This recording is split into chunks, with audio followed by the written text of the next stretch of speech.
जनता panther सामाजिक संघटनेच्या वतीने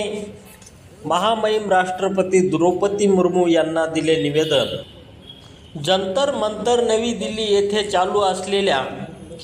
अभिजित दीपके सोनम वांगचुक यांच्या संसदीय मार्गाने चालू असलेल्या उपोषण केंद्र सरकारने चिरडल्याबद्दल जनता पॅंथर सामाजिक संघटनेच्या वतीने जाहीर निषेध करण्यात आला। जय शिवराय। आज आम्ही जे काय जंतर मंतर दिल्ली इथे सोनम वांगचुक आणि अभिजित दीपके याने जे काय आंदोलन केलं होतं आणि 20 तारखेला पूर्ण भारत देशामधून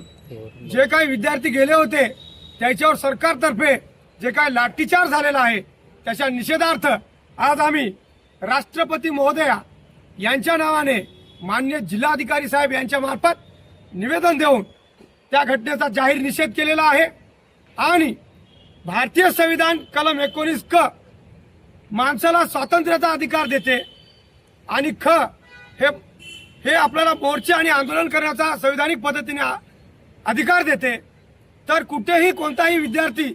किंवा विद्यार्थी आणि युवा शक्ती कोठेही वितृप्त प्रकार न करता शांततेमध्ये संविधानिक पद्धतीने दिल्ली इथे जंतर मंतर आंदोलन चालू असताना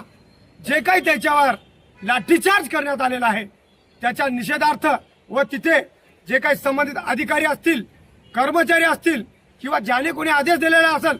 त्याची निष्पक्ष जांच करून त्याच्यावर भारतीय संविधान व मानव अधिकारानुसार जे काही गुन्हे दाखल करण्यात यावे अशी आमची विनंती माननीय राष्ट्रपती महोदय यांना जिल्हाधिकारी मार्फत करण्यात आलेला आहे। यावेळेस निवेदन देताना मनीष हटकर असतील, सुनील गर्दनवाले असतील, जयदीप पेठणे असतील, समेक खोसले असतील व आमचे मित्र गंगाधर वावळे असतील हे आम्ही येऊन आज निवेदन दिलेलं आहे। व उद्या स्वर्गीय बाळासाहेब आंबेडकर वंचित बहुजन आघाडी यांनी जे काही आदेश दिलेला आहे की 23 तारखेला महाराष्ट्र बंद याची हाक दिलेली आहे त्याच्यामध्ये आम्ही सर्व ताकदीशी स्वर्गीय बाळासाहेब आंबेडकरांच्या हाकीला वाव देऊन आम्ही महाराष्ट्र बंदीला समर्थन देतो। व हे जे काही दोषी असतील जंतर मंतरवर ज्याने कोणी बी विद्यार्थ्यावर अमानुष लाठीचार्ज करण्यास सांगले आहे किंवा ज्याने कोणी हटकून केलेला आहे आणि जे काही